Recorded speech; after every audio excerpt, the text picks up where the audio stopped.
Welcome to the Introductions Necessary podcast, a daily introduction to the contributions of women working in STEM fields. Born in Washington, D.C., while her parents were visiting the country as her father was a diplomat from Mexico, Ynes Mexia lived with her mother in America after her parents separated a few years later. After finishing her secondary schooling, she moved to Mexico to live with her father until his death in 1896.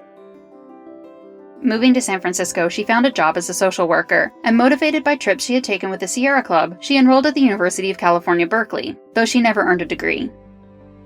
Instead, starting with a trip to western Mexico in 1925 to collect botanical samples, she began her career as a botanist at the age of 55. On this first of many expeditions, she fell off a cliff, was injured, and the trip had to be prematurely halted.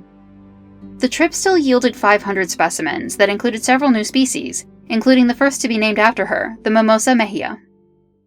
For the next 12 years, she traveled to many places, including South America, southwestern Mexico, and Mount McKinley, now Denali National Park in Alaska, where she collected over 6,000 specimens. She discovered a new genus, Mehianthus, part of the sunflower family, and many new species among her approximately 150,000 total samples. One of these expeditions included traveling to the source of the Amazon River with a guide and only 3 others in a canoe over a span of 2.5 years. Another had her spending 3 months living with a native group in the Amazon. Stories about her travels were published by the Audubon Society of the Pacific, the Sierra Club, and in the Journal of the California Botanical Society. Mexia passed away in 1938 from lung cancer, but her massive collection of specimens and the discovery of 2 new genera of plants gave her a feeling of immortality, and she was pleased when plants were named in her honor.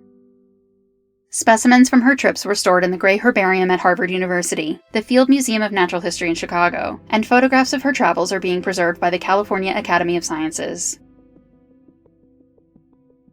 Introductions Necessary is a production of 9 Hour Films. Our music was composed by Kristen Baum. Please visit our website, introductionsnecessary.com, to listen to previous episodes and learn more about the women featured in this program. We would love for you to introduce yourself to us on Patreon. You'll get the latest updates and find out how to support the podcast on patreon.com/9hourfilms. Thank you for listening.